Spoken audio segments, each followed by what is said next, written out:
Chapter 31, his Brooklyn Lectures. In order to fully appreciate the work of Swami Abhedananda in America, and to correctly estimate his achievements there, it is necessary for us to refer to his famous Brooklyn Lectures, which may be regarded as his crowning glory as a preacher. They no doubt prove the height of his genius. In fact, the importance of Vivekananda's Chicago speech at the Parliament of Religions was to some extent surpassed by the Brooklyn Lectures of Abhedananda. In his above lecture, Vivekananda chiefly expounded the doctrines of Vedanta philosophy and preached the religious philosophy of Hinduism. Abhedananda delivered in 1905 at the Brooklyn Institute of Arts and Sciences a series of lectures on philosophy, religion, society, government, education, and culture of India. Judged by any standard, it was a challenging lecture series meant for the whole Western world. No other Indian of his time had vindicated the cause of India as Abhedananda had done. His Brooklyn Lectures, therefore, bear ample testimony to the fact that apart from being an ardent and successful preacher of the Vedantic gospel, he at the same time was the most formidable champion of Indian culture and civilization. It also marked a new starting point in his subsequent career as a preacher, for one notices a change of outlook in all his writings, public speeches, class lectures, and private discourses, after the first phase of his work in America was done. The patriot emerged out of the preacher, and ever since 1905, he fought almost single-handedly with unabated zeal and undaunted heart for the cause of India in the face of vehement opposition, bitter criticism, racial prejudice, and the sectarian jealousy that was then prevalent in America. It should be pointed out here that Swami Abhedananda is particularly indebted to Ramesh Chandra Dutt, a great son of India whom he happened to meet in London in 1897, and from whom he received a copy of the History of Civilization in Ancient India, which was the magnum opus of Ramesh Chandra Dutt. Abhedananda read this book with interest. He also read Dutt's two other famous works, The Economic History of India and India in the Victorian Age. No doubt he was benefited by the numerous valuable facts and data contained in these books, and he himself had expressed his indebtedness for this to Ramesh Chandra in the preface of his own book, India and Her People, delivered in the Brooklyn Lectures in 1905 and 1906. Of course, he brought his own scholarship to the subject when he delivered those lectures. No other Indian author was so much successful in mapping out the chronological outlines of the history of ancient India as Ramesh Chandra was at the time, and in this respect he was regarded as one of the best exponents of Hindu civilization and culture to the West. Abhedananda's interest in ancient Indian civilization and culture thus owed considerably to Ramesh Chandra, and he himself had acknowledged it.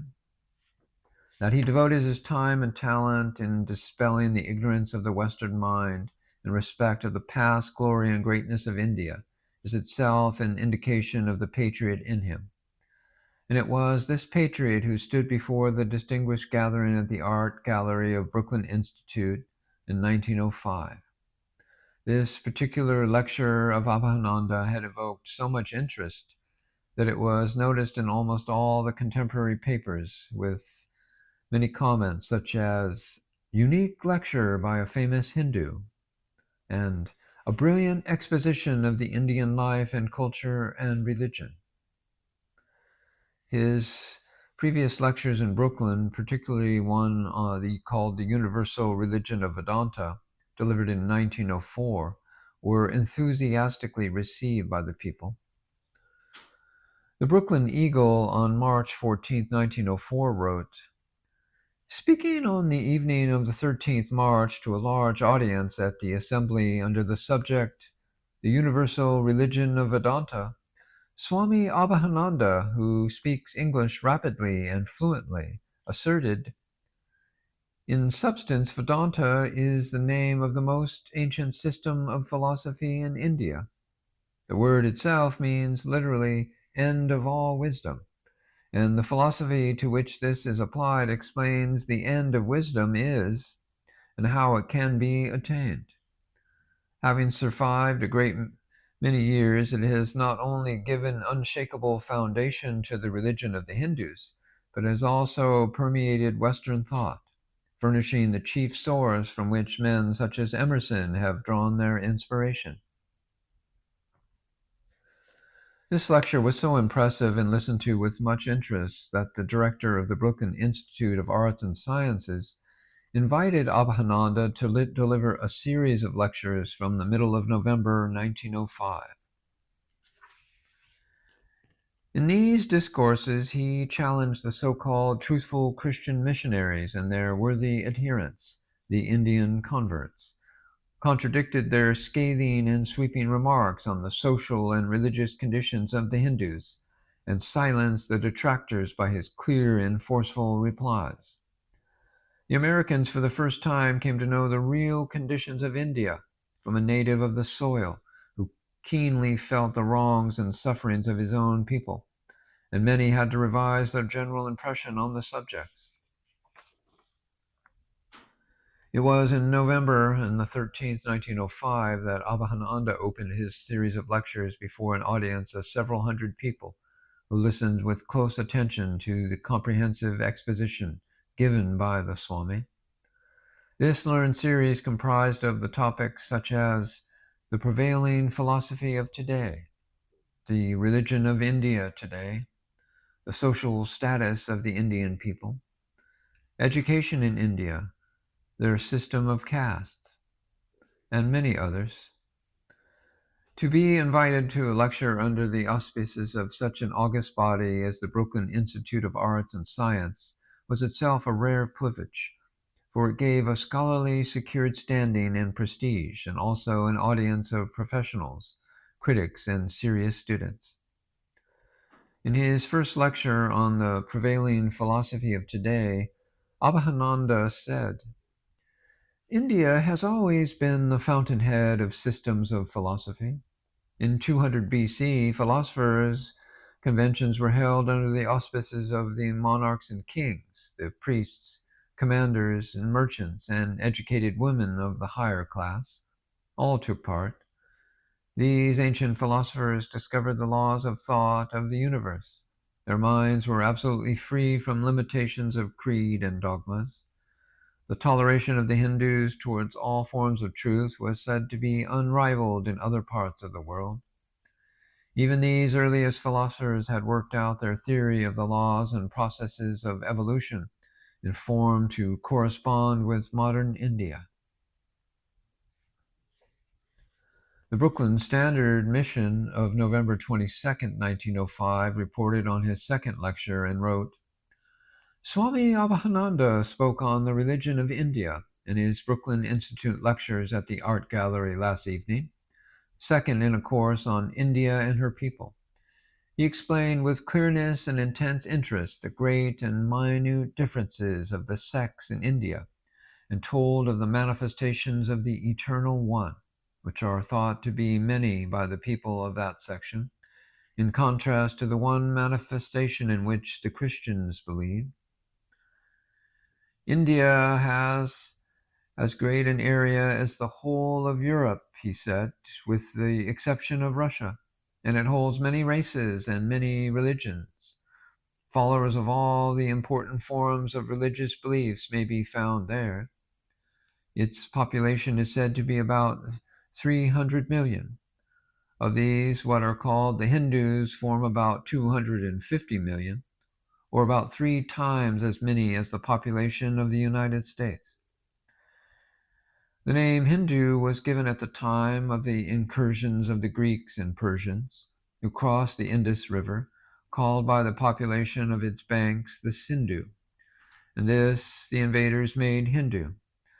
The people call themselves the Aryans and are of the same Aryan family as the Teutonic and Latin races.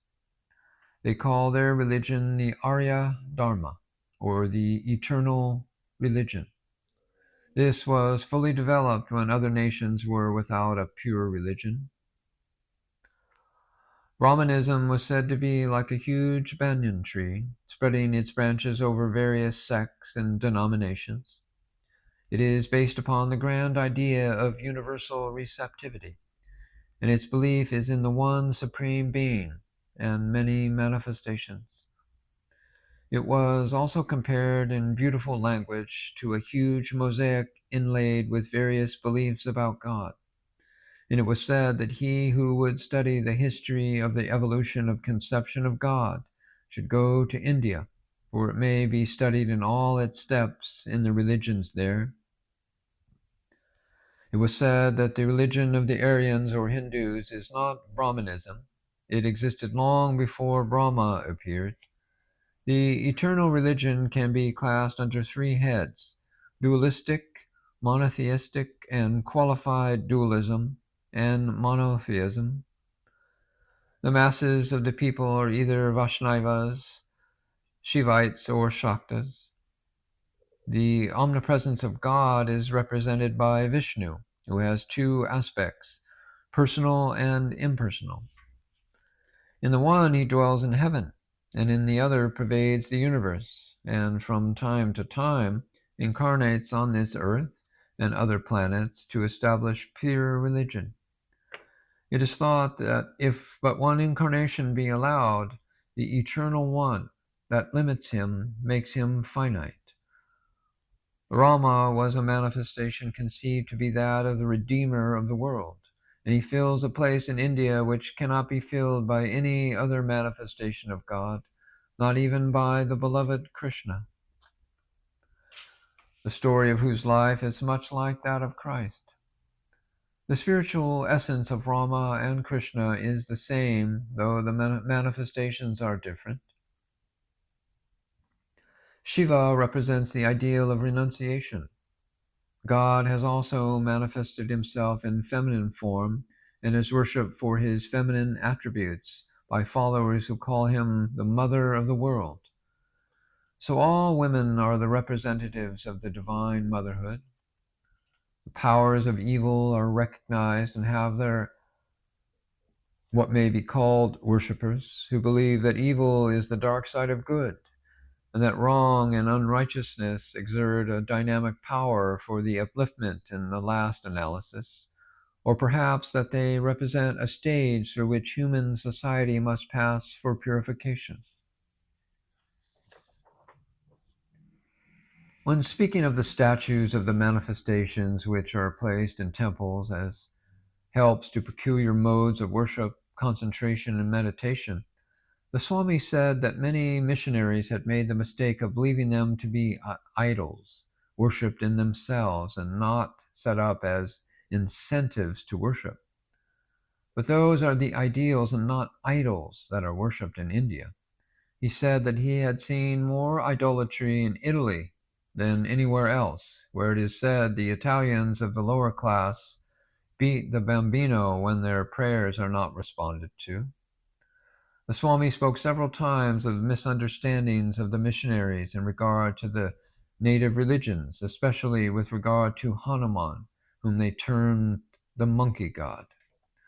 So the Western world heard from the lips of Swami Abhedananda with all the emphasis at his command that India worships ideals, not idols.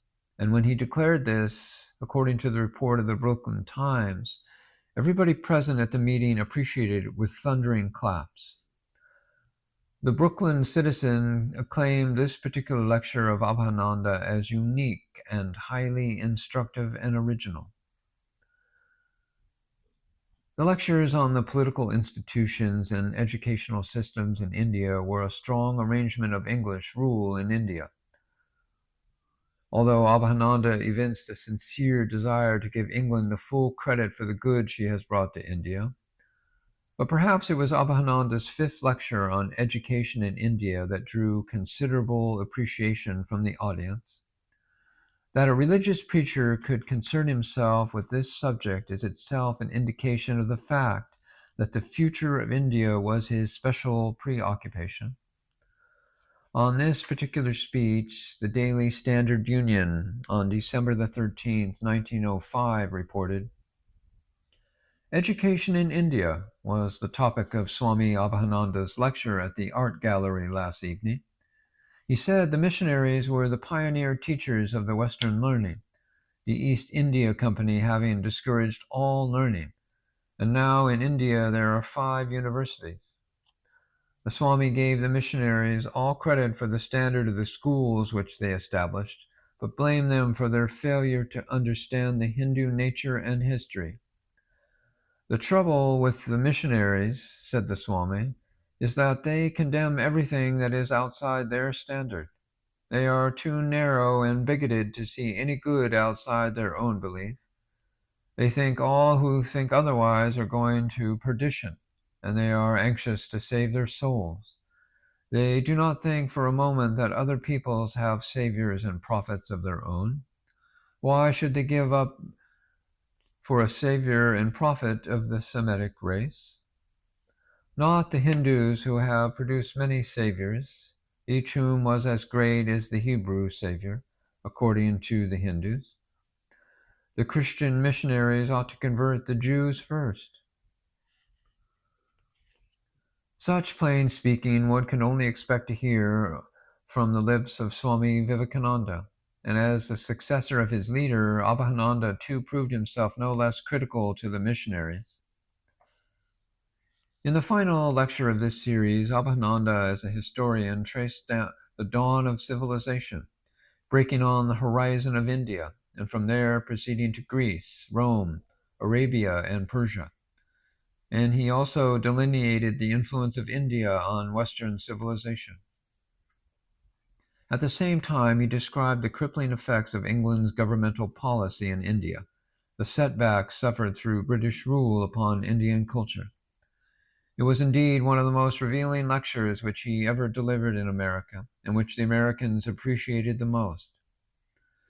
Discussing the political emancipation of India, Swami Abhedananda said in another lecture in the same series, "The people of India are loyal and peace-loving, but they are discontented and impoverished after carrying for 150 years the burden of an unsympathetic alien government." Referring to the autocratic rule of Lord Curzon, he said in an outspoken manner, which even the Indian statesmen of the time could but not say, "Lord Curzon was the most unpopular viceroy ever in India. His policy was one of interference and distrust. He was no believer in free institutions or in national aspirations. He took away the freedom of the press, which was speedily gaining weight and importance, by passing the Official Secrets Act. He wasted the resources of the country on the vain show of pomposity of the Durbar, while millions were dying of famine and plague. He condemned the patriotic and national spirit of the Indians. And lastly, he carried out the Roman policy of divide and rule by partitioning the province of Bengal, simply to cripple the unity of the educated natives, as also of 70 million inhabitants. If the people of America wish to know what would have been the conditions of the United States under British rule, let them look at the political and economic conditions of the people of India today. India should remain grateful forever to Swami Abhedananda for this particular lecture, which he had the courage to deliver in America, ignoring the consequences. In short, the broken lectures of Abhedananda revealed untruthfulness in regard to Western impression that Hinduism is entirely metaphysical and a worldly system dreaming of things beyond, oblivious of the now and here. A depressing sense of the unreality of life, or an intoxication of the infinite turns from any nobility, vitality, and greatness of human aspiration in the earth's labors, as many had said. He pointed out, as no other Indian of his time had done, how the wrong the Western critics were when they said that India's philosophy may be sublime, her religious spirit fervent, her ancient social system strong and stable, her literature and art good in their own way, but the salt of life is absent, the breath of willpower, the force of a living endeavor. So these magnificent lectures with their variety and range show Abhedananda at his best, and they bristle with the impulse of a great renaissance even today. Following the Swami's lectures before the Brooklyn Institute, there was a request from a center in Brooklyn, and Swami Nirmalananda opened and conducted a yoga class there and held weekly receptions. This was the direct outgrowth of the lectures before the Institute. It may equally be said that following these lectures, Abhedananda became a living force in the spiritual life of America, and is much sought after. Thus, after Vivekananda, it was none other than Abhedananda who presented India in her true light to the West. And this was truly his crowning achievement during his first 10-year stay in America. Incidentally, it should be mentioned here that these lectures had aroused so much interest in the minds of the people of America that there was a persistent request to have them published in a book form. And accordingly, Abhedananda responded to this request, and the book, under the title India and Her People, came out in June of 1906, just on the eve of his departure for India, under the auspices of the New York Vedanta Society. In the book, he added a separate lecture on women's place in Hindu religion. The dedication of the book was nonetheless significant. He wrote, "To the people of India, with deep fellow feeling and earnest prayers for the restoration of their ancient glory and national freedom." It was an indication of his burning patriotism, and in this respect, Abhedananda stands in comparison only to Vivekananda. Below, we give an extract of the review of the book as it appeared in the Vedanta Bulletin, along with an introductory comment by the director of the Brooklyn Institute of Arts and Sciences. These lectures contain precisely what the Americans want to know about India. Swami Abhedananda was a deep student of Western science and philosophy before he came to us. He promises, therefore, the exceptional advantage of being able to look upon his own country almost from the standpoint of an outsider, and to handle his subject forced from both foreign and native prejudices. It is evident that his heart is with India, but he does not allow his individual feelings in any way to blind his fair judgment, and every statement he makes is supported by quotations from recognized European, American, and English authorities. In treating such branch of his subject, the Swami draws a clear picture of the conditions prevailing in ancient India, of the effect of each successive invasion, and of the present state of the country. Viewed from any angle, we might conclude that the publication of this book of Swami Abhedananda during that momentous period in the history of India should be regarded as an event of far-reaching importance. This book was not only favorably reviewed by a large number of leading papers in America, but also enthusiastically received in India.